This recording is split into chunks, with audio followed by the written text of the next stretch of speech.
Fala galera, tudo bem? Sejam muito bem-vindos ao Eu Também Podcast. Eu sou o Rafa Salia e hoje temos uma convidada mais do que especial. É a Michele Petri, ela é doutora em psicanálise e fundadora do app My Vibes. Então, o aplicativo é para reprogramação mental, é isso? É isso. A gente tem, Rafa, do 0 aos 7 anos, o que em psicanálise e psicologia se chama primeiro setênio. O que é o primeiro setênio?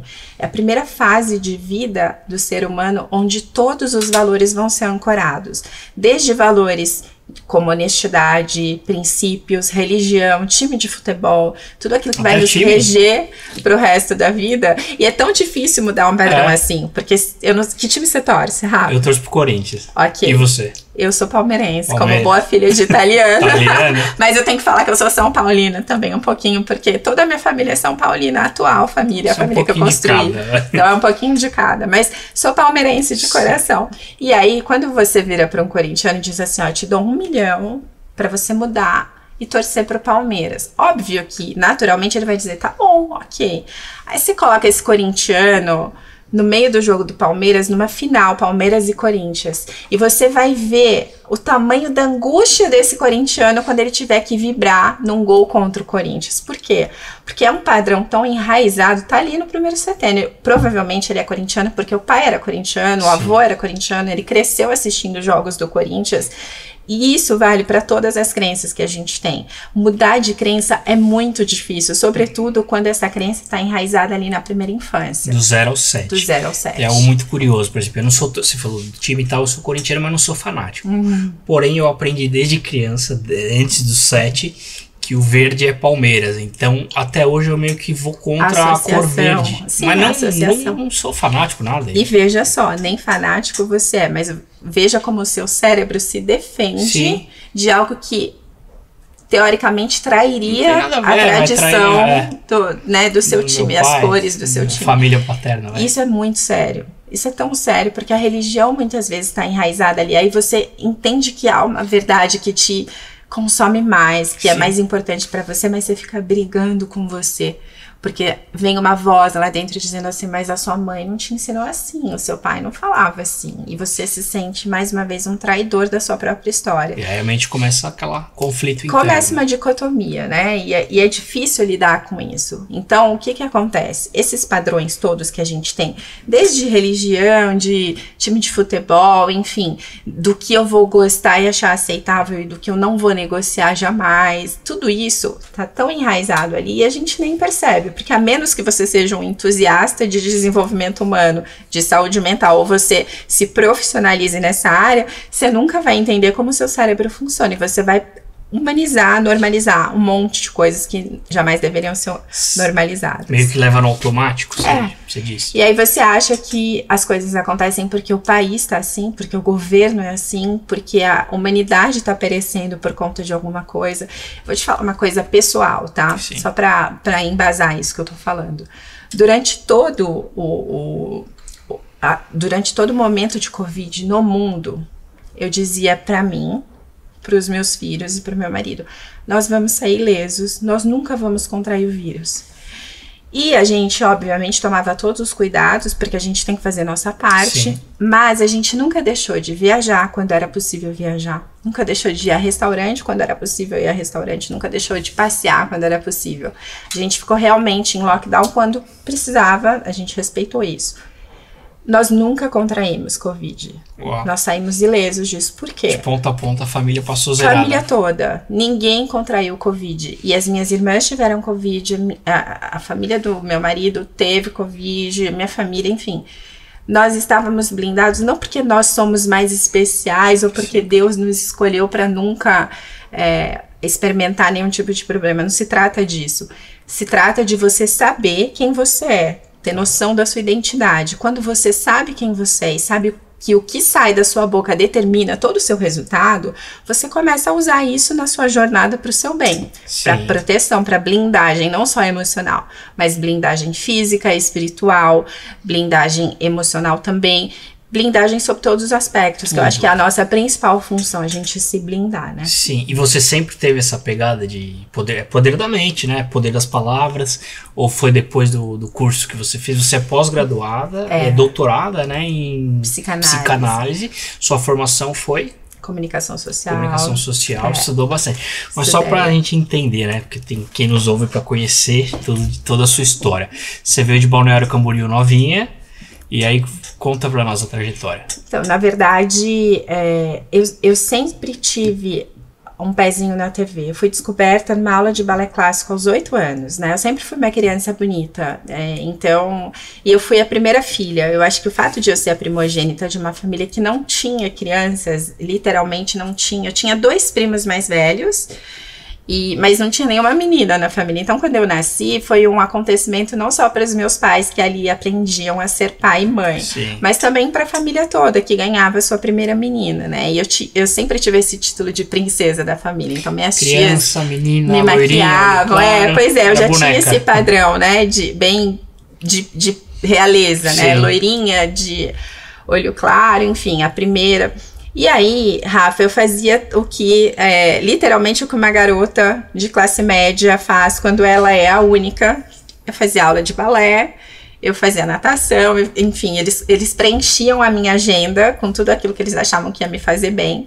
E numa dessas aulas de balé clássico, eu fui descoberta por uma Hunter da Band.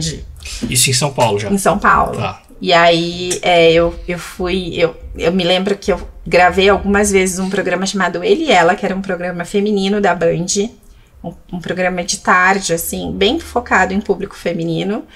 E eu desfilava de camisolinha, era pijama infantil, 8 anos eu tinha. E aí, meu pai era italiano, muito provinciano, muito ciumento. E os anos 80 tinham aquela coisa de sexo, drogas e rock and roll, né? Sim. Isso era muito forte, porque o rock estava acontecendo e assim, meu pai tinha um pouco de medo. Então, meu pai deu uma travada nisso, né? Eu tava acontecendo, assim, tinham adorado meu perfil, eu tava indo direto pro programa. Aí meu pai falou, não, vai atrapalhar os estudos, eu quero que ela estude, eu quero que ela dê valor também à inteligência, ela é muito inteligente, sempre focando pro lado mais no estudo, mental, né? Mental da coisa. Você era filha única? Até os 5 anos. Tá, depois já veio Aí veio a minha irmã Bárbara, e mesmo assim meu pai continuou me blindando, me protegendo, porque ele achava que esse universo era um pouco perigoso pra mim. Pra você. Embora eu tivesse sempre acompanhada da minha mãe cuidava integralmente da gente, enfim. E aí eu parei, mas eu fiquei com esse desejo no coração, porque eu era aquela garota que assistia a Xuxa e não sonhava em ser Paquita, eu sonhava em ser a Xuxa. Eu queria o programa pra mim, eu sempre tive, Rafa, uma característica na minha personalidade que era a grandeza das coisas. Eu não queria pouca coisa pra mim. E muitas vezes as pessoas me vetavam um pouco, principalmente, né, as pessoas que gostam da gente, elas têm uma tendência a dizer assim, você não pode ter essa mania de grandeza, porque isso pode te frustrar, isso pode, enfim, as pessoas entendem às vezes como arrogância. Que dá uma bloqueada no seu sonho, uma boicotada. E as pessoas querem cortar nossas asas. Sim. Quando a gente quer voar muito alto, né? Que bom que eu sempre fui uma pessoa muito decidida. Então, eu nunca sucumbi, sobretudo as pessoas que eu percebia que não tinham resultado suficiente para me orientar, para me aconselhar, né? Eu sempre fiquei de olho no que a pessoa era. E eu pensava assim, puxa, não é o que eu quero ser, né? Não quero esse resultado. Então eu não dava muito ouvido. E aí eu continuei com esse sonho no coração de ser famosa, de ser poderosa, de ser importante. Eu queria ser essa pessoa, essa mulher. Seu pai boicotando. E meu pai me protegendo. Né? Boicotando é muito pesado, porque na verdade era por amor, né? Ele queria me proteger de um mundo que de fato estava um pouco assustador ali. Estava começando a ficar um pouco tenso, livre, leve e solto demais, né? Especialmente para uma família que é muito quadradinha, né? Aquela família mais tradicional. E aí, com 11 anos, os meus pais se divorciaram. Quando eu tinha 11 anos, meus pais se divorciaram. Eu já tinha parado de gravar comerciais e de aparecer na TV. E foi um momento muito dramático da minha vida, porque da filhinha do papai, da garota super protegida, a bonequinha da bonequinha da família, eu fui convidada a amadurecer né? E literalmente do dia pra noite. Eu digo que a minha história foi gata borralheira ao contrário. Ao contrário. Porque eu dormi rica, acordei com muitas dificuldades e tendo que lidar com muitas demandas que eu não tinha sido preparada para lidar. Isso devido ao divórcio dos seus pais? Porque foi um divórcio litigioso, muito traumático, muito difícil. Difícil para eles, que eram muito jovens. Os meus pais eram os primeiros namorados um do outro. E aí eles ficaram noivos, tudo bonitinho. Aí tiveram um filho muito jovens, né? Se casaram muito jovens. Eu nasci, minha mãe tinha 20 anos, meu pai tinha 24. Então, assim, eles eram muito novinhos. Adolescentes. E aí, O adolescente de hoje, né? Pois é. E sem nenhum tipo de preparo, né? Porque eu acho que o casamento é uma demanda do dia a dia, assim, que você vai aprendendo. E quanto mais maduro você tiver pra lidar com isso, melhor. E, enfim.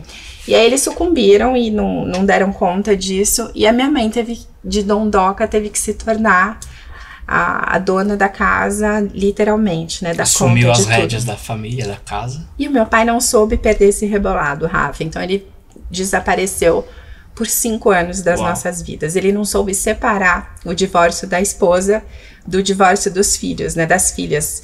E aí, então, ele sumiu por 5 anos. Então, até do 0 aos 11, você era filhinha do papai, tinha tudo ali, ele protegia e tal. Com 11 anos, após o divórcio, ele literalmente sumiu.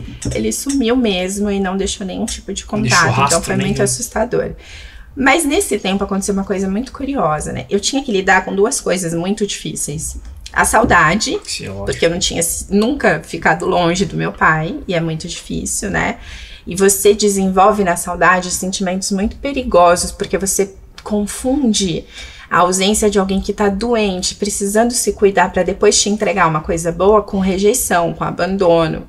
E hoje eu revisitando a minha história, eu vejo que não foi isso. Ele não me rejeitou, ele não me abandonou. Ele saiu de cena para não me prejudicar mais, porque ele tava sem condição nenhuma de me amar como eu merecia. Mas naquela altura, com 11 anos e com toda a maturidade de uma pessoa de 11 anos, eu tava me sentindo rejeitada e abandonada.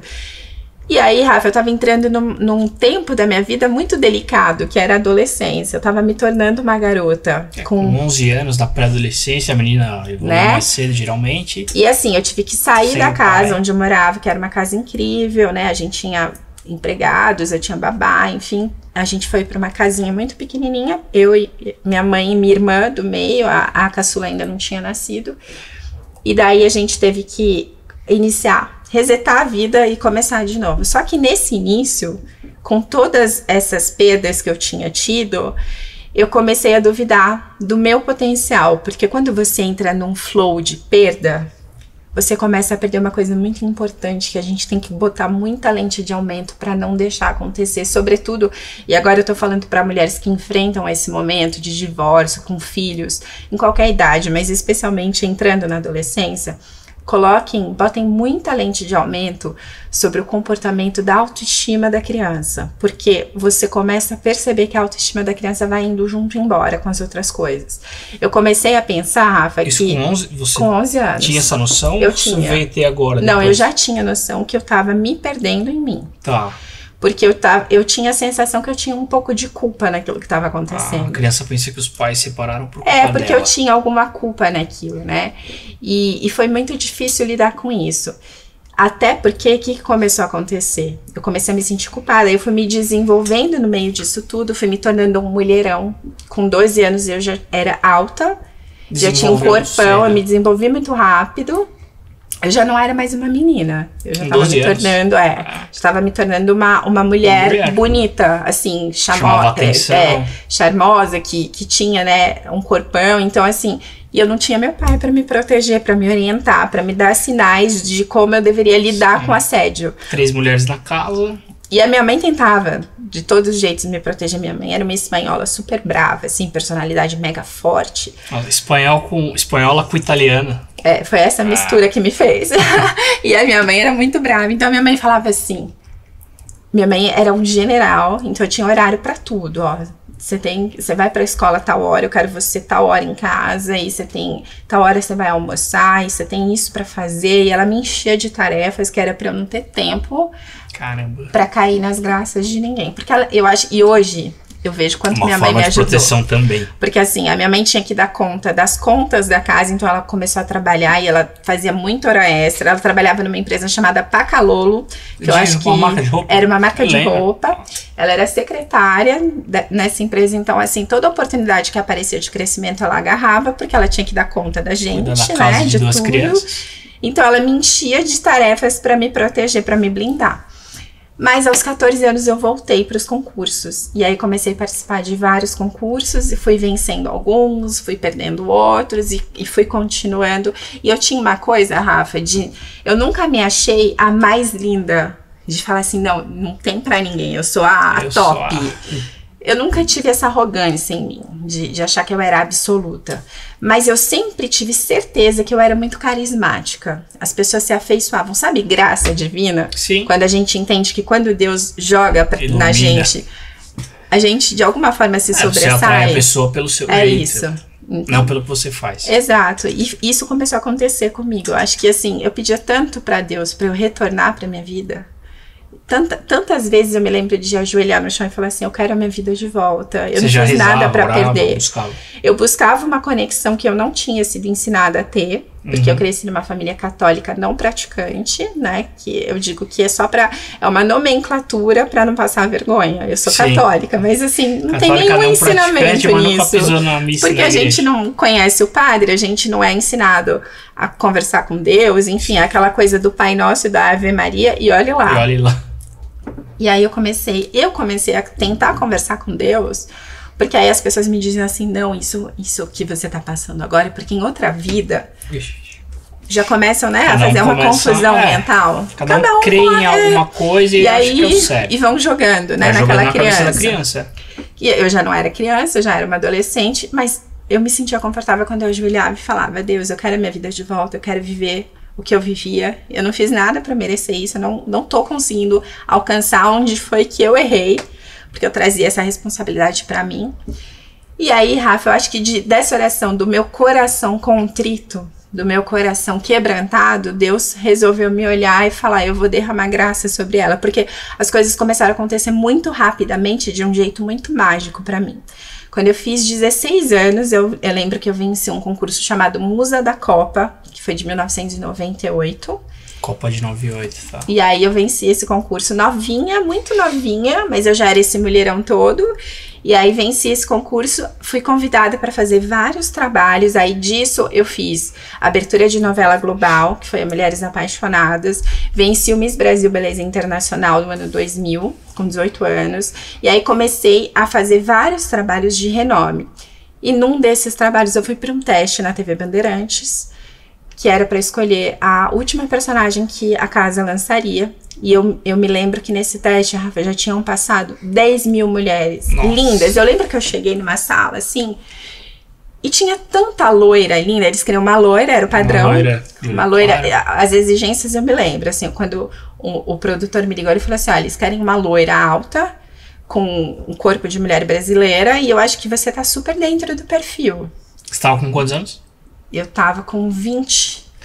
Tá, 21. Só pra gente entender, nesse meio tempo teu pai tinha reaparecido, não foi que você comentou? Verdade, meu pai, eu esqueci de pontuar isso. Quando eu tinha 17 anos, depois dos 5 anos que meu pai ficou ausente, ele retornou.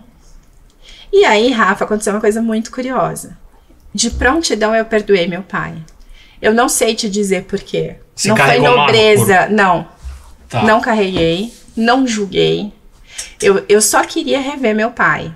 E eu me lembro que quando ele veio nos visitar, eu fui a única que abracei. E a família toda ficou contra mim. Porque eu acho que as pessoas sofreram tanto que elas esperavam que eu... também recusasse o pai, né? Ou que pelo menos eu me impusesse, sabe? Porque a retórica era assim, você não se dá valor, porque olha o que ele fez. Só que pra mim, de verdade, eu só queria resolver aquela situação que eu acabei de contar pra você, que eu orava e falava assim, eu quero a minha vida de volta. Então, meu pai retornar era uma resposta, olha, as coisas estão se encaminhando de novo, né? As coisas estão voltando ao normal. Quando eu vi meu pai, eu pensei assim, puxa, ele voltou. Já é um sinal, né? Então, que bom. Foi uma conquista pra você. Você queria ver seu pai, tava com saudade, você orou, você buscou. Ele retornou. E pra mim tava tudo certo. Até porque tem uma característica na minha personalidade. Eu julgo zero. Você nunca vai me ouvir apontando o dedo pra alguém falando assim, ai, Rafa, você viu aquilo? Que feio. Eu não sou a pessoa que faz isso. Não porque eu seja nobre ou porque eu tenha optado. É natural. Eu não perco tempo com isso porque eu sei que isso não me leva a lugar algum. Sim. E eu tenho uma noção de finitude tão clara na minha mente que eu penso assim, o meu tempo é o ativo mais precioso que eu tenho. Não importa quantos milhões eu tenha na minha conta, eu nunca vou comprar tempo. Não dá pra Eu não posso comprar tempo. O que eu posso fazer? Eu posso conquistar o coração de Deus e pedir para que Ele me dê anos a mais, para que Ele prolongue a minha vida. Mas aí é um tete-a-tete golden hour entre eu e Ele. Sim. E só. Eu não consigo comprar. Então, como é uma questão que não tá clara para mim se Deus vai me dar mais ou menos, porque eu não sei qual é o plano ninguém original. Sabe o final, né? Então eu vivo, e eu não vou viver falando mal de alguém, porque isso de verdade não faz o menor sentido pra mim. Mesmo que a pessoa mereça que eu pare a minha agenda pra falar mal dela, você nunca vai me ver fazendo isso. Eu acho que isso, inclusive, me ajudou a escolher a profissão que eu tenho, de analisar as pessoas, porque eu não olho para as pessoas com esse olhar julgador, eu olho para as pessoas pensando como é que eu posso otimizar a vida dela. Sensacional. É isso. E você abraçou seu pai na hora. Abracei. Talvez na hora que ele mais precisasse. Eu acho que sim. E aí eu tive que enfrentar duas coisas, né? O meu pai me pedindo perdão, chorando copiosamente, porque eu acho que naquele momento que eu perdoei, ele não estava esperando por isso. E a família contra mim, dizendo, puxa, você não podia ter feito isso, você tinha que ter dado um castigo nele. Enfim. Sua mãe deu um castigo na época? Não, minha mãe nunca se recuperou disso. Minha mãe faleceu com uma mágoa. Eles chegaram a retomar o casamento? Não, casamento não, mas eles retomaram uma relação amigável, tanto que depois, anos depois, minha mãe se casou novamente e eles eram amigos e inclusive ele passava o Natal com a gente em casa, com o meu padrasto, enfim, uma relação super legal, mas a minha mãe, até o fim, tinha uma questão, porque ele tinha sido, né, o grande amor da vida dela, então eu acho que tinha mais essa questão, sabe, da traição do sonho. Sim, não porque propriamente. Você falou que foi o primeiro namorado, o primeiro homem da vida dela, provavelmente. Uhum. E aí esse primeiro homem, esse príncipe aí quebrou o encanto. Ele rompeu, né? O encanto. E é uma questão meio de sonho, né, da mulher. Sim. Assim, a gente não casa pensando em romper com esse sonho. A gente casa pensando em completar bodas de prata, bodas de ouro, né? E construir uma história que vai ficar como legado para a família. Eu acho que a mulher que abre mão da sua carreira e abrir mão de quem ela é, da sua própria identidade, às vezes, para se tornar a matriarca daquela família, ela quer, no mínimo, que o valor dela seja reconhecido e que dê certo, né? Então, acho que foi isso. Mas, enfim, aí o meu pai retornou, não retornou a relação como era, porque não tinha como, a gente parou num determinado momento da vida que eu era uma Michele. Ele retornou, eu já não era essa voltou, Michele. Ele saiu uma criança e voltou uma mulher. Exato. E ele se assustou quando ele me viu, né? Porque acho que também por isso ele ficou muito chocado e chorou, porque ele viu que eu não era mais aquela garota que ele tinha deixado. Perdeu. Infelizmente, não só a minha vida, não dava a voltar. Mas a da minha irmã também, né? Que era mais nova, enfim. Menor ainda, sua irmã. Menor. Eu tinha 11, ela tinha 6. Então, quando ele retornou, ela já tinha 11. E eu já tinha 16? Quase 17. Ele tentou se explicar por que saiu? Tentou, mas de verdade, Rafa, eu nunca quis saber. Porque de verdade, eu acho que há coisas na vida que a gente pode escolher manter do jeito que a gente criou pra sobreviver. Eu tinha criado uma história pra sobreviver àquele momento. E eu não queria que a minha história fosse rompida, porque isso me daria muito trabalho para reconstruir aquilo e para eu ficar equilibrada novamente. Eu passei por muitos momentos nesses 5 anos de muita vergonha, porque nos anos 90... Vergonha porque, assim, os filhos de pais separados sofriam muito preconceito nessa época. Não é como hoje, que é uma coisa mais normalizada, né? Infelizmente, não deveria. Eu acredito no casamento muito. Então, quando os meus pais se separaram, era um tempo que eu sofri esse preconceito, especialmente dos garotos. Os garotos achavam que eles podiam se aproximar de mim com mais facilidade, porque eu não tinha um pai pra me proteger. Teu pai não estava presente. Entendeu? Então isso foi muito duro pra mim. Você sentia isso? Eu sentia e eu vivia isso. Mais do que sentia, eu vivia isso, né? E foi tão difícil porque eu tinha que provar 2 vezes a minha dignidade. E a minha mãe também tinha que provar 2 vezes que ela era uma mulher respeitável, apesar de ela ser divorciada. Então, era muito difícil. Eu me lembro que uma vez conversando com o Roberto, ele me falou uma coisa muito interessante. Quem que é o Roberto? O Chiniachik, que foi o meu primeiro mentor. Foi quem me iniciou no mundo do desenvolvimento humano. Tá. O Roberto falou assim pra mim uma vez. Nos anos 60, as mulheres queriam esconder o fato de que elas não eram mais virgens, né? Sim. Porque elas transavam com os namorados, mas a virgindade era muito cultuada e era uma vergonha familiar se descobrissem que aquela mulher não era mais virgem. Nos anos 70, tinha a questão das drogas entrando em toda a sociedade e as pessoas tinham que esconder que elas usavam drogas, porque isso também envergonharia a família inteira. Nos anos 90, as mulheres divorciadas eram a vergonha da família. Tá. Só que é muito ruim. É bem essa época que você tava vivendo. Foi a época que eu vivi não como uma mulher divorciada, filha, mas como fruto de uma mulher divorciada, de um homem que desapareceu, né? Certo. Não deu respaldo para essa separação. Então foi muito difícil. E aí, por conta de todo esse preconceito, o que começou a acontecer? Eu tinha 2 alternativas ali. Ou eu ia cair e sucumbir àquela estatística, eu ia engravidar e me tornar parte daquela estatística das meninas que não têm uma família, uma família estruturada, uma família balizada. Não repete o ciclo porque sua mãe casou com vocês, mas tá, se mas daria você lembra continuação. que a gente conversando nos bastidores, eu te falei do espelho neurônio, se eu me rebelasse contra isso, eu faria tudo diferente. O espelho neurônio que é que é quando a gente tem 2 alternativas na vida, quando você tá passando por uma situação difícil com a sua família, ou você repete o padrão, e eu podia repetir assim, ó, casar jovem, me relacionar com um homem que em algum momento ia me abandonar, eu ia fazer isso acontecer, eu ia provocar isso inconscientemente, ou eu ia fazer o contrário, eu ia engravidar antes do casamento, muito jovenzinha, e envergonhar toda a minha família. Não que isso envergonhe hoje em dia, não mais, eu tô falando dos anos 90, época, mas talvez você e eu não tô julgando ninguém, porque eu não quero que as pessoas assistam a isso e digam, a Michelle é super preconceituosa. Eu tô falando da minha história. Tá? Se eu tivesse feito isso, a minha mãe infartaria, porque a minha mãe era aquela pessoa que apostava grandes fichas nas filhas. Ela falava sempre pra gente, e esse é um ponto também que eu quero levantar, que eu respeito muito. Minha mãe falava sempre pra mim, pra minha irmã, vocês serão grandes mulheres, vocês vão conquistar todos os sonhos dos corações que vocês têm. Ela afirmava, ela não dava opção pra gente fracassar. Isso foi muito importante na nossa história, porque a gente escutava a voz dela ecoando na nossa cabeça, assim, ó, grandes mulheres, sucesso. Ela afirmava e ela falava, vocês vão ser bem-sucedidas em tudo que vocês fizerem, vocês vão ser grandes mães, vocês vão fazer excelentes casamentos. Então, ela declarava e profetizava na direção que ela queria que a gente seguisse. Era como se ela nos desse um norte e falasse, tudo que foge disso não é aceitável. Então, prestem atenção no que eu tô falando. E vocês E a gente sugava aquilo, porque a gente também tinha muito respeito. Ela era muito brava, né? Então, a gente tinha medo também. Espanhola bravona. E aí, Rafa...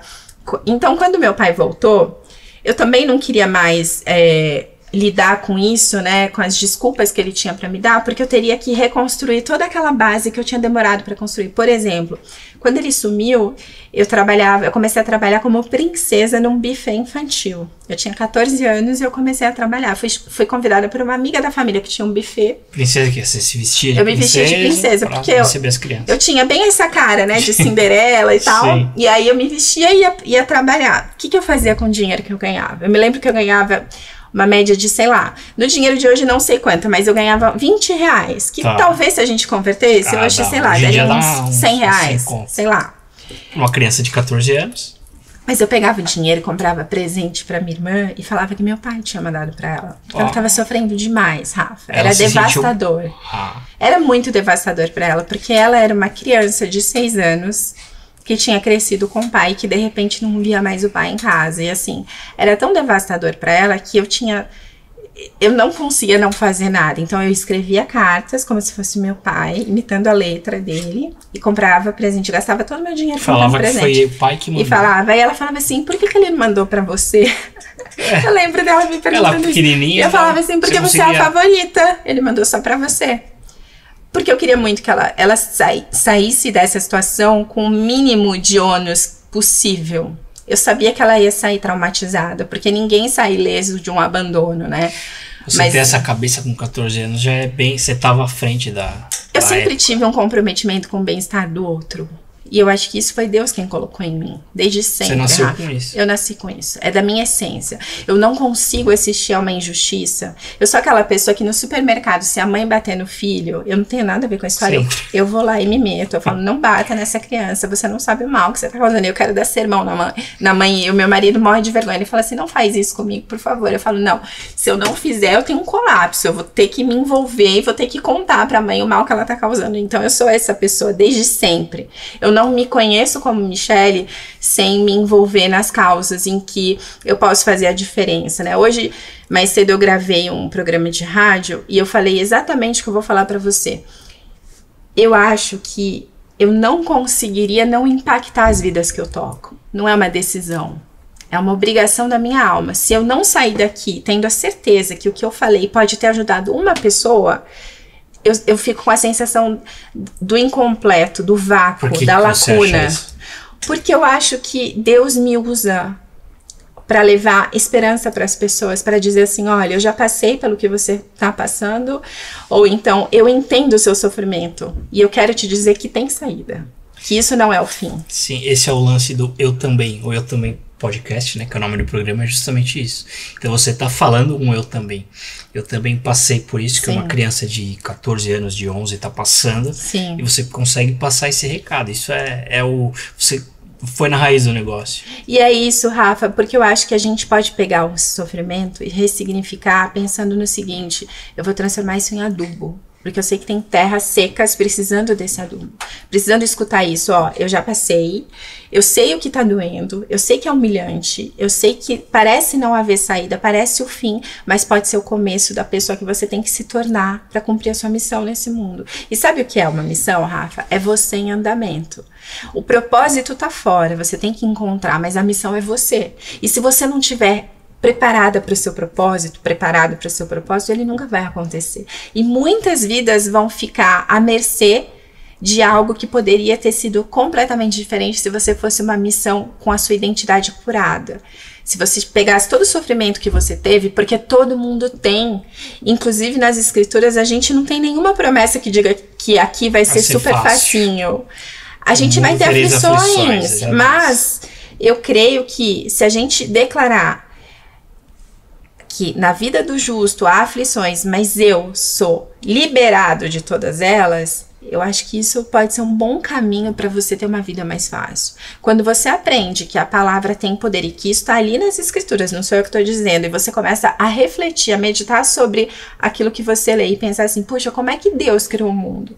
Ele fez uma declaração. Ele mostra isso pra gente lá no comecinho, lá em Gênesis, quando ele fala, haja luz e acontece. Luz. E olha que interessante, eu não sei se você já parou pra reparar no que eu vou dizer agora, mas quando Deus manda que haja luz e a luz aparece, o sol não tinha sido criado ainda. Você vê a potência da palavra de Deus. Sentido. E eu sou essa pessoa. Eu vou nos pensamentos que as pessoas que não conseguem me acompanhar me acham muito alienada. Não. Tem muita gente que fala assim, você não é desse planeta, porque você alcança umas coisas que ninguém alcança. Mas talvez seja isso. Talvez eu alcance para dividir. Não é que você pensa antes de falar, você tem embasamento no que você fala. Porque eu sou muito estudiosa, eu sou erudita, Rafa. Eu passo horas no meu dia pesquisando sobre a alma humana, pesquisando sobre o cérebro. Como é que eu posso ensinar uma pessoa a fazer o caminho de volta? Você é curiosa da mente humana igual eu? Muito. Eu sou entusiasta. Eu gosto de gente feliz. Sim. Eu gosto de gente produzindo. Eu gosto de olhar para a humanidade e falar assim, apesar das quinquilharias, a maior parte é legal, a maior parte é do bem, a maior parte faz a diferença, sabe? E a gente como você que faz o negócio a continuar, porque se todo mundo... E tem que ser, todo mundo tem, né? Poder pra isso. Todo mundo tem poder pra isso, todo mundo tem o lado bom, tem o eu também, que eu também passei, mas aí eu também vou virar o jogo. É isso. Que é no seu caso. E aí você se formou em comunicação, você entrou na faculdade, vai com que idade? Depois desse lance da princesa? Foi quando eu comecei na Band, né? Eu tinha 21 anos quando eu comecei. E aí, na sequência, com 26, eu me formei. E aí, foi engraçado, Rafa, porque eu engravidei com 28 anos. Eu me casei com 25. Me casei em Portugal primeiro. Chique. A Band me mandou para Portugal para fazer SIC, RTP, TVI, todas as emissoras de lá. A personagem, SIC é uma televisão? São as principais emissoras de Portugal. Eu fui para uma temporada europeia, eu ficaria 20 dias em Portugal, mas a personagem fez tanto sucesso que eu fiquei 9 meses em Portugal, morando em Portugal com algumas idas e vindas. Você ia ficar 20 dias com um ano quase. 9 meses. A personagem aconteceu, eu fui capa de caras, eu fiz muita coisa legal, enfim, eu fui em todas as emissoras, eu fui tratada como uma celebridade hollywoodiana e foi incrível pra mim, porque imagina, a garota saída ali, né, do subúrbio, porque depois da minha infância majestosa, eu fui morar no subúrbio com a minha mãe, com a minha irmã, então assim, quando eu olho pra isso com olhos espirituais, eu penso o quanto o diabo teve trabalho pra tirar tudo aquilo de mim, porque o plano original era que o casamento dos meus pais fosse até o fim. E aquilo ali foi tirado da gente pra me fazer acreditar que eu valia nada, que eu era mais uma, que tudo aquilo que eu acreditava a meu respeito era uma mentira que eu tinha contado pra mim. Porque eu não era aquela pessoa toda, aquela grandiosidade toda que eu achava que eu era. Sua mãe afirmava também. E que a minha mãe, usada pelo Espírito Santo, afirmava pra gente.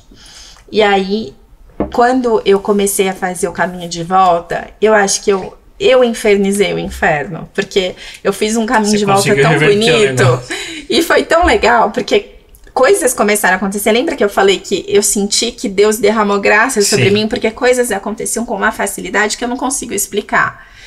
Assim, eu acho que eu uni meu pensamento à minha palavra e Deus derramou uma unção da facilidade. Eu acho que eu tenho isso até hoje. Não há um lugar que eu chegue que as pessoas não se conectem comigo. E eu acho que isso tem tudo de Deus. E aí eu acho que as coisas começaram a acontecer com tanta facilidade que muitas coisas que eu não sonhava, porque eu não ousava alcançar isso, aconteceram. Você como essa 20 questão. 20 dias, ficou 9 meses. Fiquei 9 meses. Ganhei muito dinheiro trabalhando pela Band. Tá. Fiz todas as emissoras, ganhei muita coisa que eu nunca tinha sonhado, porque eu não conhecia como era morar fora do Brasil. Então foi uma experiência que me engrandeceu muito. Conheci muito lugar incrível, realizei muitos sonhos, ajudei demais a minha família. Foi quando a gente começou a fazer o caminho de volta para o nosso plano original. Certo. E eu tenho muito orgulho dessa parte da minha história. Por isso que quando a gente conversava nos bastidores, você falou, eu posso mencionar a personagem?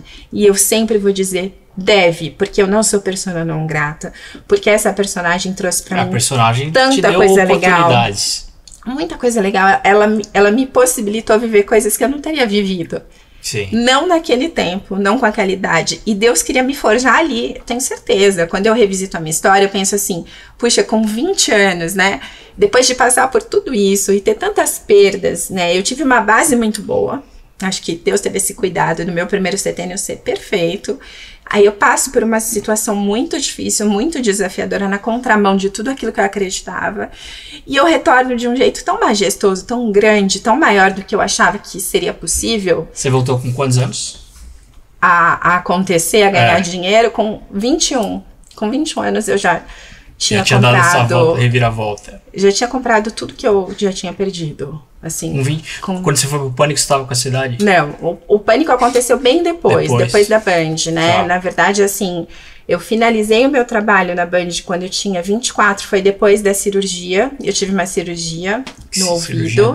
Eu descobri que eu tinha um tumor no meu ouvido, num achado de exame. Assim, eu tinha uma dor no ouvido, contar essa história para todo mundo entender. Tinha uma dor no ouvido que era constante, mas eu fui uma criança e uma adolescente com muito problema na região respiratória. Então, bronquite asmática. Ouvido, nariz e garganta tava sempre... Com 11 anos, um pouquinho antes dos meus pais se divorciarem, eu fiz extração de amígdala e adenoide. Eu sempre tive essa questão. Então, quando meu ouvido começou a doer, eu achava que era porque eu viajava muito. Então, né, muito avião, altitude, começou a me dar um probleminha. Mas eu nunca achei que era algo sério. Só que em dado momento, eu descobri que o meu ouvido estava vertendo um líquido. E um dia eu fui limpar meu ouvido com cotonete e saiu sangue. Aí eu pensei, alguma coisa tá estranha.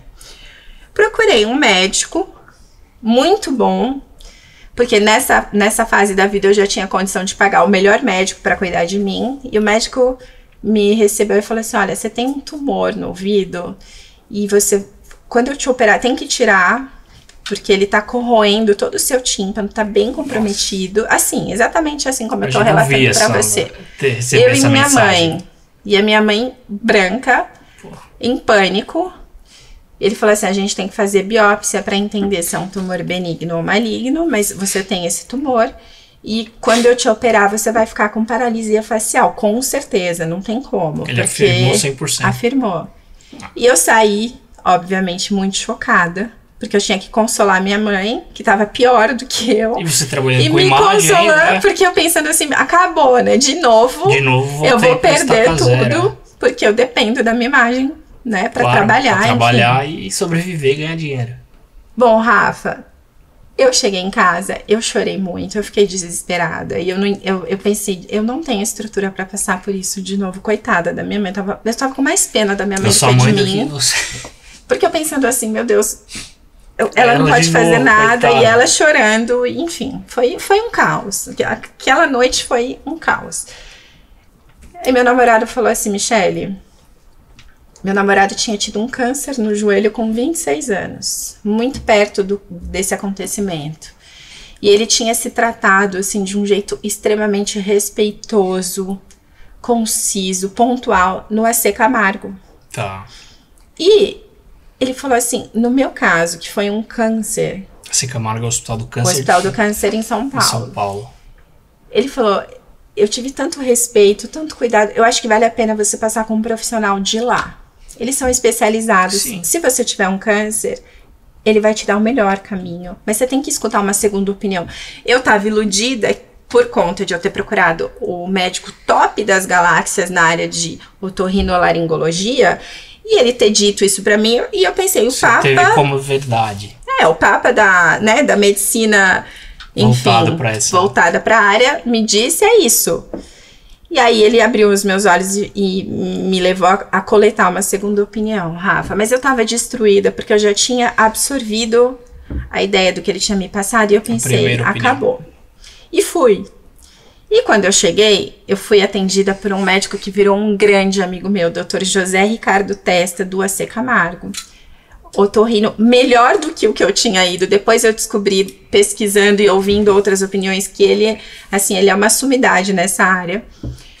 E aí, ele falou pra mim, olha, de verdade, existe um risco de você ter uma paralisia facial, mas é como eu te dizer que eu vou te operar com éter. Nossa. Hoje a gente tem tanto recurso, a gente pode monitorar os seus nervos faciais e eu vou fazer o possível para você sair o melhor possível dessa cirurgia. Ele falou, existe um risco e eu não posso mentir para você, mas também existe uma grande chance de você sair super bem disso. E aí eu fiz a cirurgia em dezembro de 2006. No auge dos 24 anos. No auge dos meus 24 anos. E... eu me lembro que eu não sei por qual motivo desses mistérios que a gente nunca consegue explicar, eu fiquei na ala infantil do AC Camargo. E eu tava tão, Rafa, triste por passar por aquilo, sem entender por que eu tô passando por isso, né? Por que eu tô tirando a audição de mim? E já nessa época eu pensava assim, isso é emocional, o que eu não quero ouvir?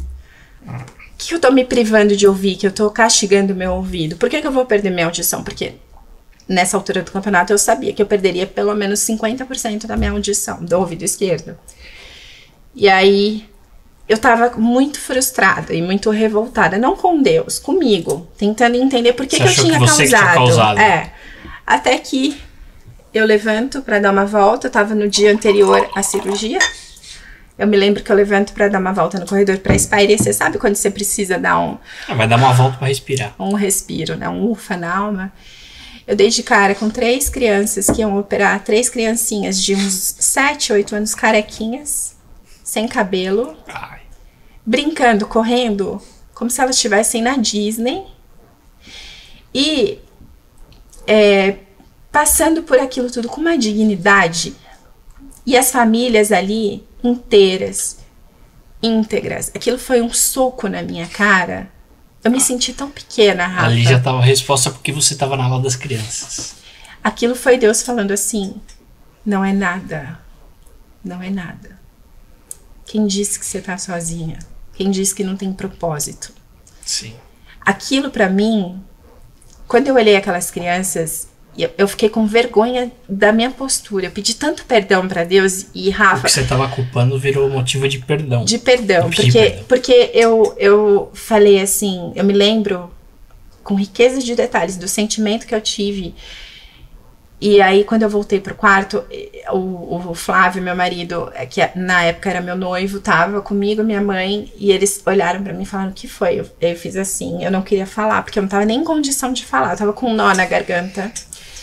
E eu falei, eu quero fazer uma oração. Eu ajoelhei ali no chão do quarto e eu falei pra Deus, que seja feita a sua vontade. Sabe aquele momento que você entrega?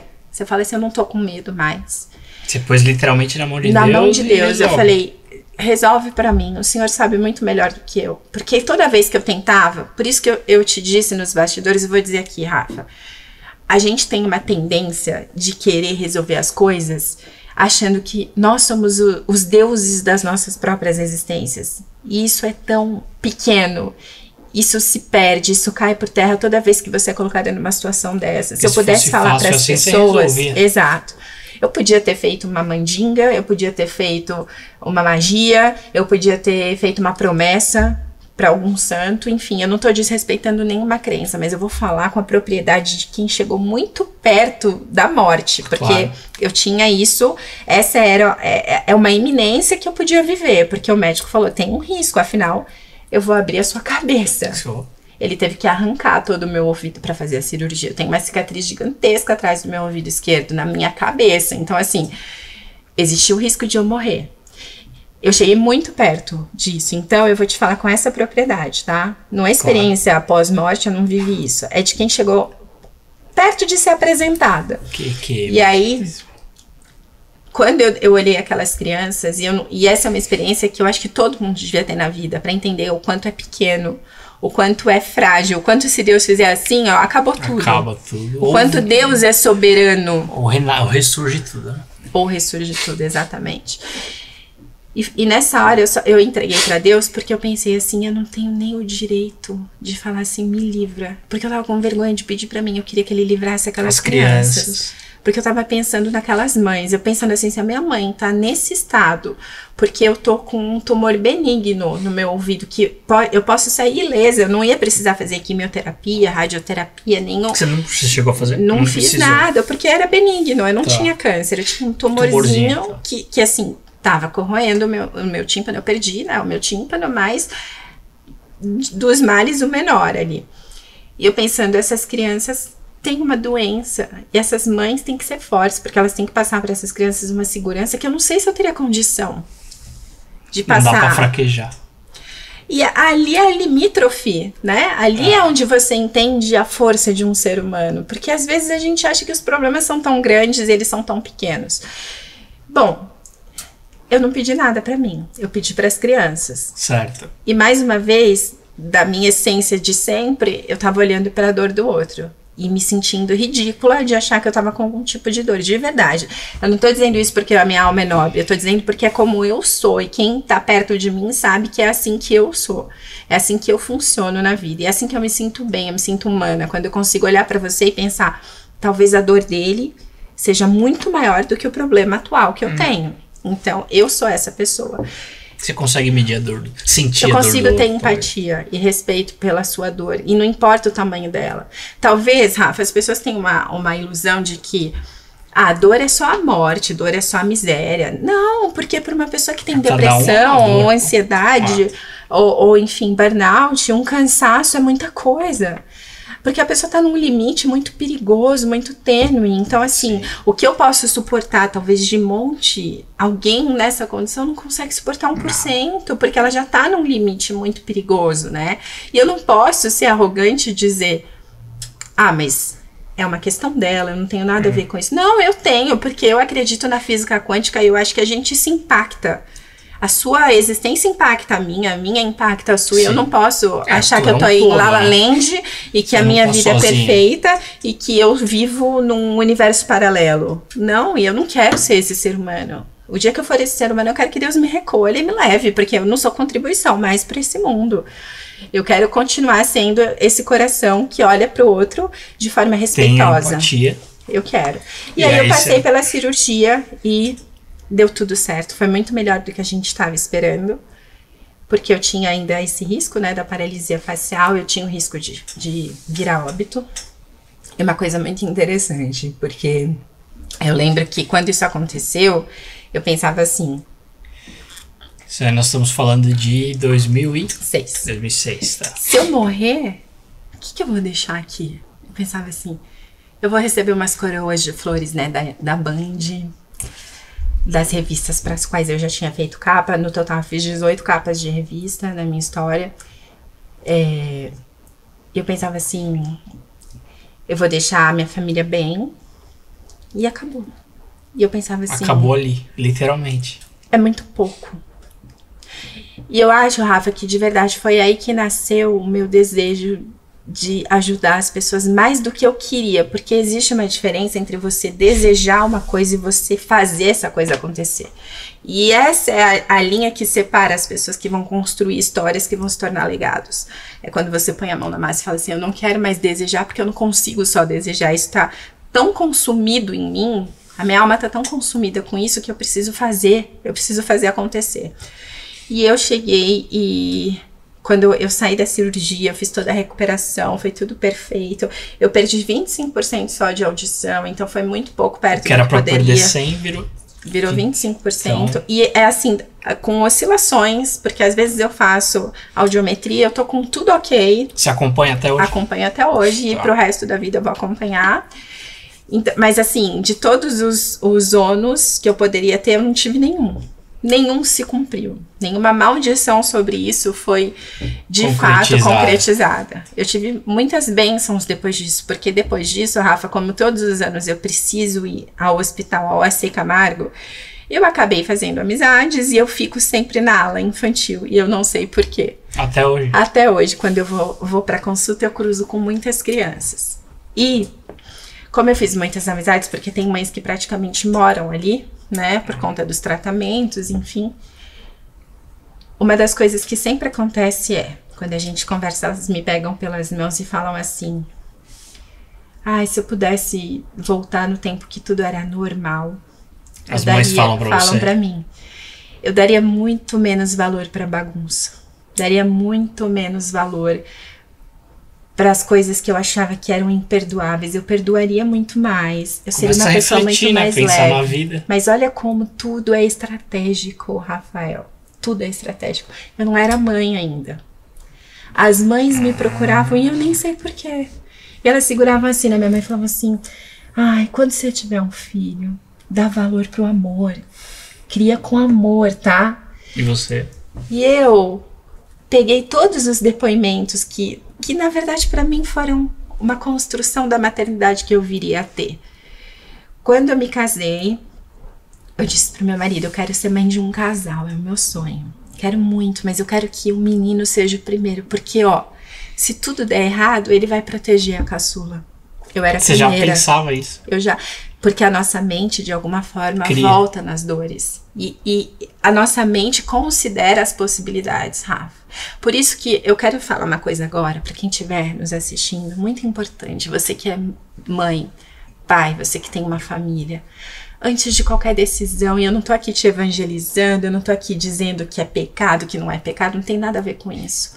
Tem a ver com a construção emocional que você vai deixar na sua família, no seu legado, nas suas gerações.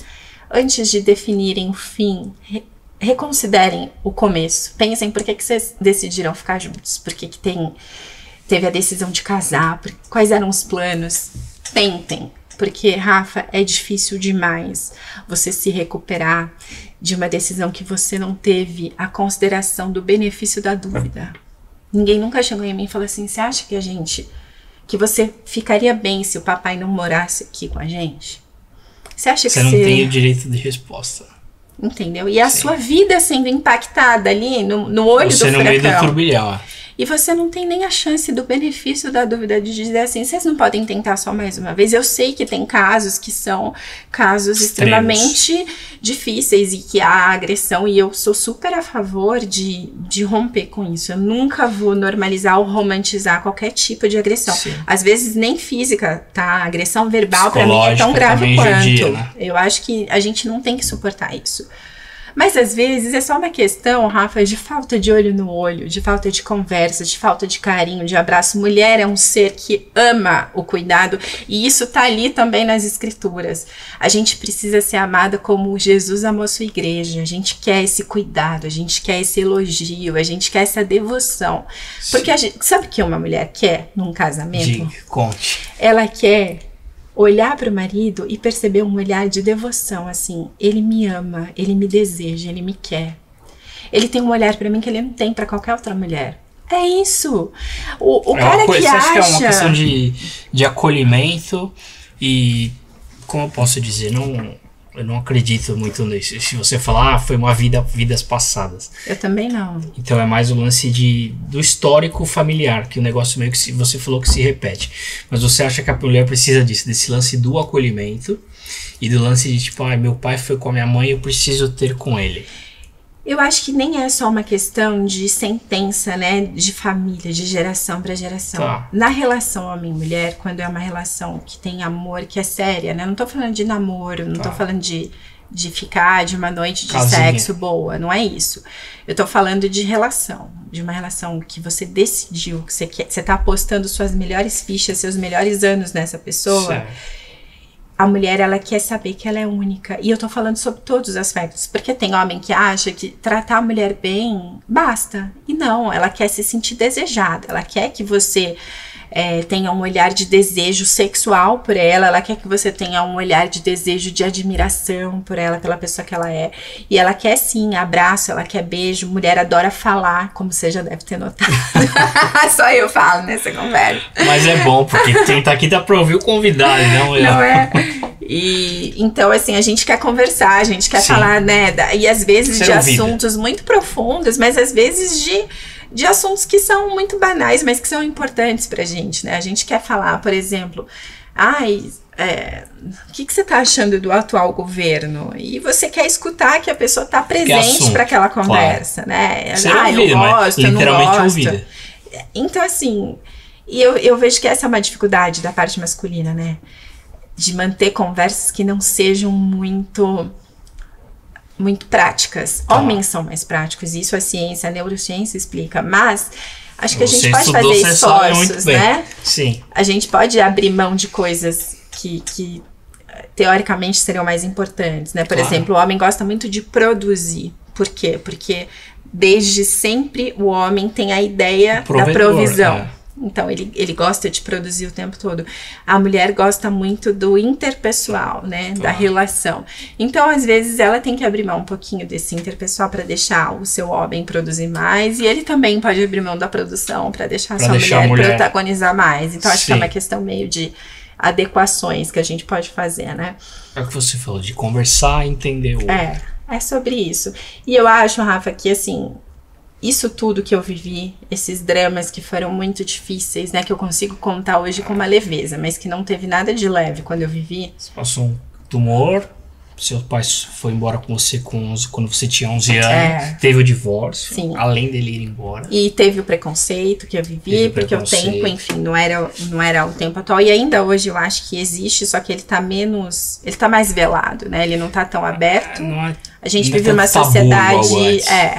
A gente vive uma sociedade que esconde melhor os próprios preconceitos, mas tem muitos gatilhos ainda, né, nas pessoas, porque a gente tem ainda uma sociedade bem patriarcal. Então, não que eu seja contra a mulher assumir a sua posição feminina e o homem assumir sua posição masculina. Eu sou super a favor disso. Eu sou contra, inclusive, a ideia de contrariar essas posições. Eu acho que a mulher foi feita para o seu papel, a sua identidade curada na sua feminilidade, e o homem também foi feito para o seu papel, para a sua masculinidade, mas nenhum dos dois precisa ser over, nenhum dos dois precisa ser inflexível e nenhum dos dois precisa ser tóxico, porque um é mulher e o outro é homem, né? Sim. Aliás, eu vou te falar uma coisa, eu acho que as mulheres, Rafa, são muito tribais, as mulheres funcionam bem em grupos, quando elas estão curadas, porque quando elas estão machucadas por alguma questão, elas são uma demanda tão difícil, porque são as invejosas, são as problemáticas, são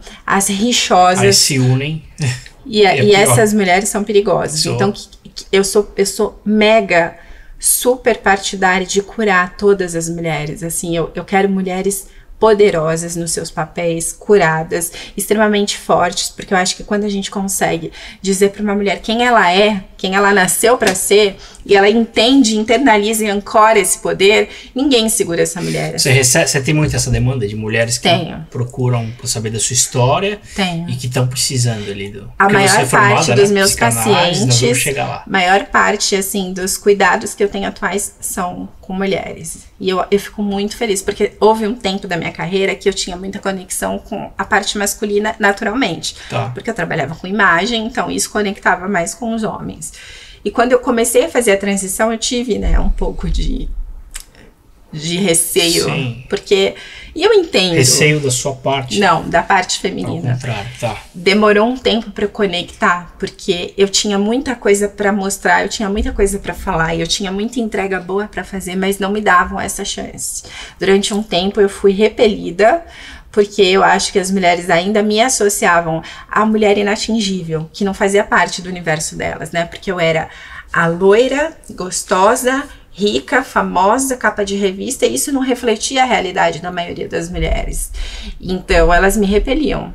Até que eu insisti e comecei a mostrar o meu lado humano, porque apesar de tudo isso, eu nunca vou dizer eu sou tudo isso. E eu recebo isso com muito carinho, né? Nunca vou negar. Nunca vou dizer assim, mas eu não sou mais isso. Não, eu sempre vou ser essa pessoa. Eu tenho muito orgulho da minha história, que sempre foi muito digna, Rafa. Claro. Sempre foi construída com tanto respeito. Você busca desde os 14, nem que eu quisesse, eu poderia ter feito algo de errado, porque minha mãe era um general. Minha mãe estava comigo o tempo todo. Eu comecei a namorar com o meu atual marido com 20 anos. Novinha. Então, eu tenho 40, a gente tem muito tempo de história. Então, eu nem teria tempo para ter feito nada que fosse um demérito para minha história. Fora do padrão.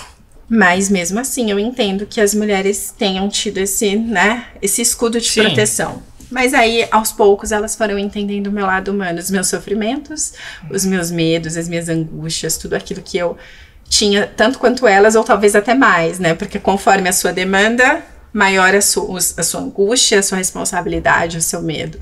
Quanto maior o seu reino, maior, né, a sua coroa pesa mais. Com certeza. Eu acho que elas se conectaram com isso. Essa é a parte boa. E eu quero saber um pouco mais do seu aplicativo, porque nós falamos toda a sua trajetória, né? Como você contou a trajetória toda para chegar, porque esse aplicativo ele ajuda muitas pessoas. Graças a Deus, Rafa. Nossa, eu fico tão feliz, assim, eu tenho... O aplicativo é meu terceiro filho, né? Fala o nome dele. É My Vibes. My Vibes, com S no final. Isso. Vibes, tá. My, M-Y, Vibes, V-I-B-E-S. Android, OS, dá pra baixar. Das melhores lojas de aplicativos, enfim. Eu gosto muito do My Vibes porque ele nasceu de uma angústia que eu tinha. E essa talvez tenha sido uma das maiores que eu tive. Mais um. O My Vibes nasceu num momento que eu tinha recuperado tudo o que eu tinha perdido em algum momento da vida. Mas eu não lembrava como eu tinha feito esse caminho. E eu comecei a pensar, como é que eu vou inspirar as pessoas se eu não consigo lembrar do caminho que eu fiz? Porque tava tão automático na minha mente, assim, tudo que eu toco vai, tudo que eu toco vai, tudo que eu toco vai, eu tô facilitada, tá tudo dando certo, que eu pensava assim, mas e quem não tem a unção da facilidade, como é que a pessoa vai fazer esse caminho? Toca, virou ouro. E eu sou muito honesta, eu não vou mentir pra você. Eu não faço isso porque eu não quero que você se iluda com qualquer coisa que eu trouxer. Eu quero que você saiba, não é fácil. E eu não tô prometendo aqui que por causa do meu aplicativo a sua vida vai virar um mar de rosas. Não, eu tô te prometendo que você vai criar a sua realidade com a sua boca. Do mesmo jeito que você tá criando até agora, que todos esses problemas que você tá enfrentando, você criou. Não foi Deus que colocou no seu caminho, nem o demônio que se levantou contra você. Você tá reclamando o tempo todo, você espera ter o quê com a sua reclamação? Você atrai coisa ruim, pô. Se eu acordo e começo a dizer, minha vida é um horror, tudo dá errado, eu só encontro gente podre, meus relacionamentos, eu tenho dedo podre, eu só escolho boy lixo, eu só escolho mulher horrorosa. Enfim, as suas sentenças estão sendo cumpridas, é isso. Você tá é só isso. Professando. Aí, o que você tem que entender? O seu ponto de poder está no momento presente. Agora é o seu maior ponto de poder. Tá. Ontem, você não pode fazer nada. Já era. Acabou, porque passou. Você não tem a máquina do tempo do Dr. Brown para voltar ali e falar, não, ontem eu vou fazer diferente porque eu quero que hoje seja melhor. Não, você não tem isso. Esquece. O que aconteceu tá feito, não importa se foi legal, se foi ruim, se você podia ter feito melhor. Se perdoa, reseta o seu ser e pensa assim, ó, meu ponto de poder é agora. Amanhã, você não sabe se você vai estar aqui, você não tem essa noção. Lógico que você tem uma ideia de que você vai permanecer, porque você é jovem, porque você tem saúde, enfim. Mas você não tem certeza e nem eu. Então a gente precisa entender que só agora, nesse momento, nesse exato momento, a gente tem um ponto de poder. O que eu posso fazer com esse ponto de poder? A partir de agora, com essa consciência de que esse é o meu ponto de poder, eu consigo criar a partir do que eu disser e do que eu pensar. Então, o que você quer para sua vida? Você quer riqueza? Você quer saúde? Quer um relacionamento incrível? Você quer, enfim, ter o maior podcast do mundo? Sei lá, tô viajando voltado aqui. Para saúde mental, sim. Voltado para saúde mental. Então, o que você tem que fazer? Você tem que pensar nisso o tempo todo. Você lembra que a Bíblia nos diz assim, orai sem cessar? Sim. Isso não se aplica só à oração lato sensu, aquela oração que tá ali, literal. Pai nosso que estás no céu. Ela é muito importante, mas ali tem um código secreto, e Deus tá falando assim, o que você quer criar, você tem que pensar e declarar o tempo todo. Não tem que ter distração. O que te distrair disso vai te atrasar. Então, pega essa ideia, absorve essa ideia, ó, eu quero sucesso, eu quero dinheiro, eu quero fartura, eu quero abundância, eu quero saúde. Então, fica o tempo todo focado nessa ideia. Ô, Michele, e tudo isso que você fala, você é embasado no que você estudou. Em tudo que eu estudei, não só como psicanalista, também, mas também tudo que eu estudei nos 6 anos. Rafa, eu fiquei 6 anos pulando de um seminário para outro, de um workshop para outro, de uma palestra para outra, de um intensivo para outro. Ainda fez o psicanálise no meio. Junto, finalizando todo esse ciclo de mergulho na alma humana, entendendo o cérebro, que era para eu entender de todos os pontos de vista. E quando eu reúno todo o conhecimento de todos os mestres, né, os mentores que me embasaram para eu estar aqui falando isso para você, quando eu reúno tudo isso, o ponto em comum entre todos eles é um só. Você é a soma de tudo que você pensa e fala. Por quê? Porque o seu pensamento vai gerar o seu comportamento. A sua fala vai gerar a sua ação. Se você une pensamento e fala, você coloca no mesmo sentido comportamento e ação. É o poder da mente mais o poder da fala. É isso. E aí, quando você se coloca numa posição de agir de acordo com o que você quer e não de acordo com o que você não quer, que é um erro fatal que todo mundo comete, você começa a ver o resultado mudar, porque mudou o seu comportamento, mudou a sua ação, não tem como não mudar o seu resultado. Isso é aristotélico, isso é uma conta, uma matemática que fecha, como 2 mais 2 são 4. E não importa de que jeito você some, 1 mais 3, ou 3 mais 1, ou, enfim, sempre vai dar 4. É, exato. Entendeu? Então, a gente precisa entender isso. Feito isso, aí tem técnicas e ferramentas, você precisa entender primeiro a base. A base é essa. A base, então, é agora você quer ver como o seu cérebro funciona? Como a gente nunca está presente totalmente para algo, levanta a sua mão direita. Se você tivesse hipnotizado numa sessão de psicanálise ou numa sessão de hipnose, você faria isso aqui. Porque eu não pedi para levantar o antebraço. Ah, eu já levantei tudo. E você levantou tudo. Por quê? Porque o cérebro é prático. Ele não pega o sentido literal da sua ordem. Então, quando você fala assim, ó, eu não aguento mais ser pobre, eu não aguento mais esse casamento, eu não aguento mais essa pessoa, esse chefe é muito tóxico. Adivinha? O negócio volta. Aumenta, porque o seu cérebro é prático, ele tá assim, ó, chefe chato, casamento horrível, pobreza. Ele não tá hipnotizado pra seguir o literal, pra seguir a sua ordem literal. Ele só consegue entender com especificidade. Guarda essa palavra, o seu cérebro funciona com especificidade. O que é especificidade? É quando você é específico. Eu quero R$1 milhão até o dia 24 de dezembro de 2023. Pronto, você datou o seu sonho, você declarou o que você quer e agora, o que acontece? O universo começa a se rearranjar para trazer as oportunidades para você realizar essa meta. Ah, Michele, se eu declarar e se eu ficar sentado, 1 milhão vai chegar? Não. E eu não vou mentir pra você e dizer que a lei da atração vai trazer no seu colo 1 milhão. Não é assim que funciona. Tem que buscar, tem que ir atrás. Você tem que agir. Só que é diferente você agir sem uma bússola, agir por conta própria. Não, eu vou atrás desse 1 milhão. Custe o que custar. Você vai ficar 10 anos atrás do 1 milhão e não vai conquistar nunca. Por quê? Você não foi específico. Você não deu data. Tudo que você coloca na categoria de um dia, nunca vai acontecer. Tem um dia no calendário? Não tem. Se eu te disser assim, Rafael, eu vou te contratar para trabalhar para mim, um dia eu vou te pagar. Você vai aceitar? Em um dia é muito fácil, né? Porque um dia não tem no calendário. Como é que você vai programar o pagamento dos seus boletos se eu disser que eu vou te pagar um dia? Então, a gente precisa aprender a base. Qual que é a base? Vou repetir para ficar muito claro. A gente precisa cuidar do pensamento e do que a gente fala. A palavra é tão poderosa que tudo que é importante é precedido por uma declaração. Quando você vai se casar, não sei se você é casado. Não. Mas o padre, o pastor, qualquer que seja a autoridade religiosa que você escolheu para chancelar o seu casamento, vai perguntar: você aceita o fulano como seu marido? Você tem que declarar sim. Porque se você disser não, não tem casamento. Porque a sua declaração é o que fundamenta aquele documento. Quando um bebê nasce, a obstetriz, o obstetra, olham no relógio e falam: horário do nascimento 23h12. Tá. Quando alguém morre, o médico olha e fala: horário do óbito. Por que ele declara?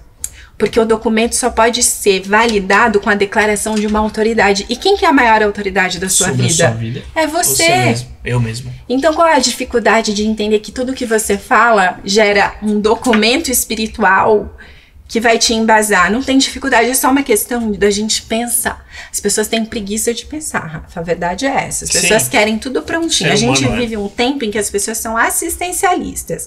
Então, o que elas querem? Elas querem que você dê o prato pronto e elas só precisem ter o trabalho de mastigar. Às vezes, elas querem até um caldinho para não precisar mastigar. Então, quando você diz assim, ó, você vai ter um pouco de trabalho. Qual que vai ser o seu trabalho? Você vai ter que prestar atenção no seu pensamento e na sua palavra. Mas, se você fizer esse trabalho bem feito, nunca mais na sua vida você vai deixar de realizar um projeto pessoal. Você acha que vale a pena? Eu acho que vale. Você vive esse poder da mente, como que você chama? Eu tô falando muito poder da mente, poder da palavra, mas você resume alguma outra frase, Rafa, ou algum eu outro acho entendimento? Que é o poder da afirmação positiva. Poder da afirmação positiva. Por isso que eu transformei esse poder num aplicativo. Num aplicativo que ajuda milhares de pessoas. É uma ferramenta muito assertiva. Eu consigo mudar a vida das pessoas nas primeiras 24 horas. Por quê? Porque num terreno sujo, num terreno baldio, num terreno abandonado, qualquer tipo de limpeza que você faça aparece muito rapidamente. Quando você vê uma coisa muito bagunçada, se você recolher 2 objetos daquela bagunça, você já vê diferença. É por isso que quando a pessoa está muito comprometida, a pessoa está muito triste, está defasada, está tudo dando errado, é o momento ideal para ela me procurar. Porque é aí que o resultado vai vir mais rapidamente. Eu gosto de tratar esse tipo de pessoa. Quando a pessoa tem um probleminha que é muito fácil, não tem graça, porque eu nem atendo. O que eu faço? Seja até mais difícil de resolver o problema pequeno. Não é que seja mais difícil, mas é que gasta o meu tempo com uma coisa que a pessoa poderia resolver sozinha. Então eu indico uma solução e digo assim, ó, o seu caso, você precisa fazer essas 3 afirmações aqui por 21 dias e o seu problema tá resolvido. E não obstante, muita gente me procura e fala assim, eu resolvi em 15 dias. Porque era fácil, era uma questão muito pontual. Agora, quando a pessoa tá com a vida toda bagunçada, a pessoa tá sem grana, sem autoestima, a pessoa tá com todos os relacionamentos comprometidos, a vida não anda, a vida tá empacada, aí eu gosto de entrar, porque daí eu resolvo rápido. E a pessoa fica chocada, como sempre esteve perto dela a resolução, mas ela não conseguia enxergar, porque ela estava totalmente bloqueada. Você acompanha a pessoa virtual, além do aplicativo? Você falou que através das consultas, sim. Se a pessoa me contratar como psicanalista, eu acompanho de perto, né? Eu tenho as consultas. Aliás, Rafa, através do meu Instagram, as pessoas têm um Linktree, @mipetri com 2 T's. M-I-P-T-T? Não, é M-I-P-E-T-T-R-I. Isso, né? Petri. M-I-P-E-T-T-R-I. Ali tem um Linktree que tem um atalho para o aplicativo, tem um atalho para as consultas, tem atalho para as afirmações positivas, tem atalho para o meu livro, que é um best-seller digital. Tô super feliz. O Poder das Afirmações Positivas para a Prosperidade Financeira, aprendendo com o método dos milionários. E esse livro, Rafa, eu escrevi com uma coisa muito poderosa e pontual, embasando tudo aquilo que eu estava colocando no livro. Eu queria fazer um livro que fosse didático, para a pessoa ler num dia. Eu não queria fazer um livro grosso de 500 páginas, com um monte de teoria que não resolveria o problema da pessoa. A pessoa que está sem grana não tem tempo para ficar se enchendo de teoria e zero de resolução. Eu não quero complicar a vida de ninguém. Meu papel, como eu sou uma pessoa muito facilitada por Deus, é usar essa facilidade para facilitar você.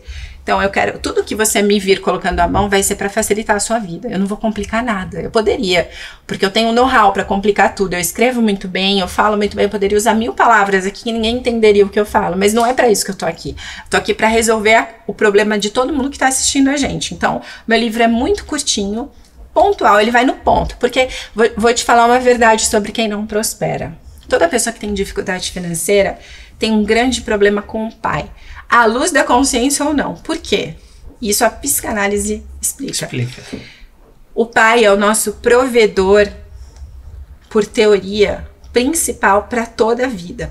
Por que a gente chama Deus de pai? Porque em qualquer socorro impossível da gente resolver, a gente recorre ao pai que resolve tudo. O pai terreno não é diferente. A gente acha que o nosso pai vai nos prover pelo menos enquanto a gente precisa. Então, quando tem uma questão ali na infância, na adolescência, isso vai, a menos que você se cure, isso vai perdurar para o resto da sua vida e você vai ter muito problema financeiro. Você vai ser o tipo de pessoa que dá um passo para frente e 10 para trás, um para frente e 10 para trás. Enquanto você não resolver esse bloqueio, você não vai prosperar. E não sou eu que estou dizendo. Então, esse é um dos segredos. Como é que eu começo a acionar a abundância, a prosperidade, a fartura na minha vida? Perdoando o seu pai. Só que é fácil na teoria, na prática. Nem todo mundo consegue fazer o que eu fiz. Mas você é um exemplo vivo que dá pra perdoar o pai. Possível. Sim. E como pra mim foi muito fácil, porque eu queria me livrar disso, não é porque eu sou nobre, eu sou mais espiritual, melhor que alguém. Santarrona, não é isso. É porque eu queria me livrar desse peso, eu não aguentava mais conviver com aquilo. Eu queria dar um ponto final, porque pra mim, na minha mente, era assim, ó. Se o meu pai voltar e a gente ficar numa boa, a minha história vai voltar a ser como era. Entendeu? Sim, você simplificou. Eu criei isso na minha mente para não sofrer. Eu me blindei sozinha. Tá. Mas eu sei que não é, porque também tem casos muito mais sérios do que um abandono de pai que perdeu a cabeça e não soube retomar do momento que isso aconteceu. Ok. E eu acho que cada caso é muito individual. Por isso que eu gosto de tratar as pessoas de perto, eu gosto desse contato mais pessoal. Sim. Agora, se não for possível, se as pessoas não puderem me contratar, o aplicativo resolve muita coisa. Inclusive a te ensinar a perdoar. O aplicativo ele é gratuito? Ele tem 7 dias gratuitos, que é uma experiência. E aí a gente tem uma mensalidade muito, muito irrisória, Rafa. E por que eu cobro? Eu poderia fazer gratuito. Mas eu cobro porque as pessoas não dão... que não darem o valor. Exato. As pessoas não se comprometem com aquilo que não cobra algo delas. Sim. Isso é psicológico, é científico. Tem então, trabalho por trás também, né? Mas eu poderia colocar o aplicativo de graça para as pessoas. Eu não faço isso porque eu quero que as pessoas tenham um compromisso de fazer valer o investimento, mesmo que muito pequeno, mas elas fazem valer mais quando elas têm um investimento ali. Isso é, como você falou, psicologicamente ele é afirmado. Então eu quero que as pessoas tenham esse compromisso com elas, não é comigo. Né? E, enfim, porque o valor que a gente cobra é tão pequeno, é mais barato do que você tomar um café num shopping. Então eu quero que as pessoas tenham o compromisso de fazer valer aquele valor que elas investiram. Ainda tem 7 dias para você ter essa primeira experiência. Para você testar. Ir atrás. E agora a gente tem uma novidade muito incrível, que é a inteligência artificial no aplicativo. Nós somos o primeiro aplicativo do mundo, não só da América Latina, do mundo, a ter o recurso de inteligência artificial para te ajudar a criar a sua afirmação positiva pontual, que pega no cerne da questão. My Vibes, então, tá saindo à frente inovando. E, Rafa, importante dizer uma coisa. Agora, você vai ganhar uma assinatura anual de presente. Muito obrigado. Rafa, a gente teve um cuidado de fazer todos os recursos do aplicativo através de psiquiatras, psicólogos, psicanalistas, mentores, empresários muito bem-sucedidos que descobriram ali a pedra filosofal de como é que você sai do 0 ao 1 milhão.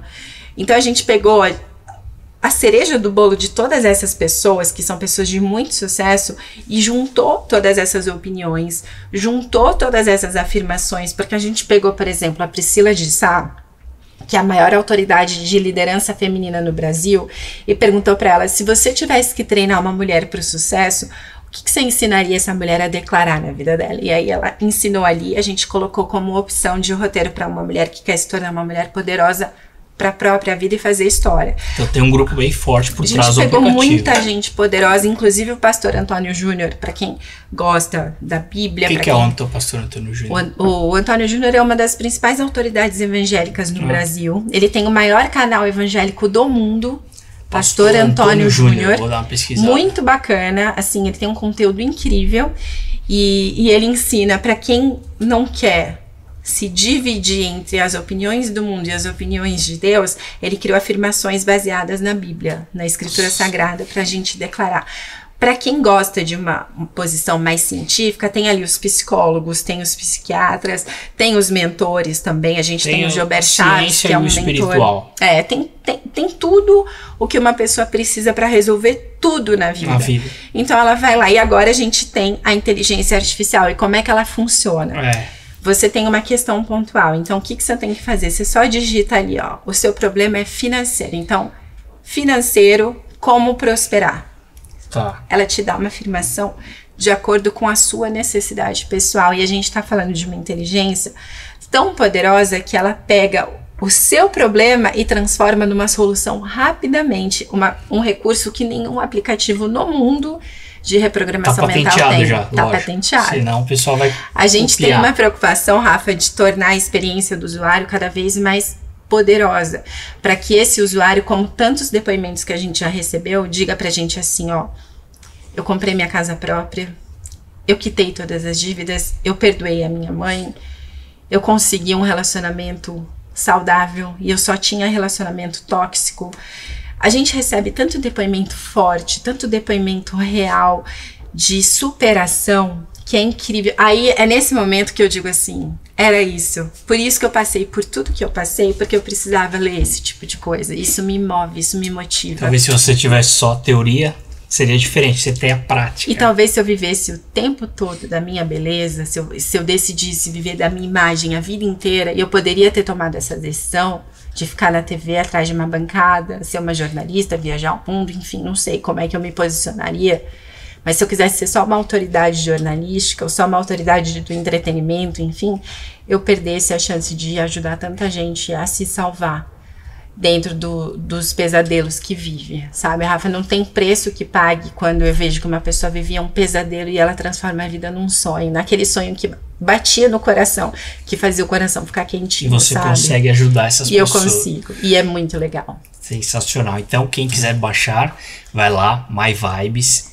Isso, nas melhores lojas de aplicativos, a gente tem o My Vibes também no Instagram, @MyVibesClub, para quem quiser seguir no Instagram. A gente tem o site também, myvibes.club, para quem quiser conhecer melhor. Mas o melhor jeito de acessar o MyVibes é através do meu Instagram, porque ali você encontra todos os atalhos. Tudo. De repente, uma pessoa quer o aplicativo, mas também quer uma consulta. Ou a pessoa se interessou pelo livro e a pessoa quer o livro. Então, assim, na hora que ela entra ali, já tem gente da minha equipe preparada para responder. Tem um grupo de WhatsApp o dia inteiro conectado, a madrugada inteira conectado. Que a gente tem uma equipe grande hoje, Rafa. Tem muita gente comprometida, tanto quanto eu, com o bem-estar de todo mundo. Então, eu tenho uma equipe muito maravilhosa. Eu tô muito feliz porque eu sei que a gente se uniu num propósito. Lembra que eu falei que a missão somos nós em andamento. Sim. E o propósito a gente vai buscar? Essas pessoas estão em busca desse mesmo propósito, que é otimizar a existência humana o máximo possível. E eu consegui gente que está muito comprometida com isso. Então, minha equipe está ali prontinha para ajudar todo mundo, o tempo todo. Perfeitamente, Michele. Obrigado, viu, pelo papo. Obrigado por ter dado, né, seu relato pessoal aí. Você ajuda muitas pessoas e, como eu falei, teoria e prática. Você consegue, você vivenciou, você está conseguindo explanar isso. Isso é muito interessante, porque tem muita gente que passa e não consegue falar. Você consegue falar e o falar alcança outras pessoas e ajuda também. Isso. A gente tem, Rafa, a obrigação de transformar todo o nosso conhecimento técnico e todo o nosso conhecimento humano, que é aquilo que a gente viveu, tanto de legal quanto de ruim, porque se eu tivesse acumulado só fracassos e tivesse superado esses fracassos, esse relato poderia inspirar pessoas, mas eu também acumulei muitos sucessos, eu tive muita sorte na minha jornada. Então, quando eu paro para escrever um roteiro, ou quando eu paro para pensar numa ideia que alcance mais pessoas, eu tô colocando na mesa tudo aquilo que eu superei, mas também tudo que eu alcancei. Então, as pessoas estão diante de alguém que teve pontuais momentos difíceis de superação, mas teve muitos momentos de sucesso, de ganho financeiro, de fama, de, enfim, de conhecimento no mundo, né? Eu não fiquei restrita, Deus não me criou só para ter um conhecimento aqui, né? Deus me levou para outras nações, que era para eu entender que às vezes o que é um problema pra gente aqui é uma solução para alguém ali. Então eu peguei tudo isso que eu vivi, de legal e de ruim, e transformei em adubo para colocar em terras secas, em terras bagunçadas, em terras humilhadas, que é para te dizer, sim, tem saída, tem ferramenta, e eu tô aqui munida de muita coisa que tem potencial para mudar a sua vida. Você só precisa dar um passo, que é entender que o poder esteve, está e sempre estará na sua voz. Quando você coloca a sua voz na direção do seu sonho, ninguém pode te parar. Uau! É isso. Muito obrigado, Michele. Mais uma vez, Rafa. Quem quiser buscar, vai no MyVibes, vai no @mipetri com 2 T's. MIPETTRI. Sensacional. Nós também estamos no Instagram, chama-se @eutambém.podcast. Lembrando que o também é abreviado, então fica eutbm.podcast. Pessoal, obrigado. Quem puder, inscreva-se no canal, compartilha com alguém. Tenho certeza que a história da Michele aqui, a história de vida do aplicativo e a vivência dela também vai ajudar muita gente, tá certo? Valeu, obrigado!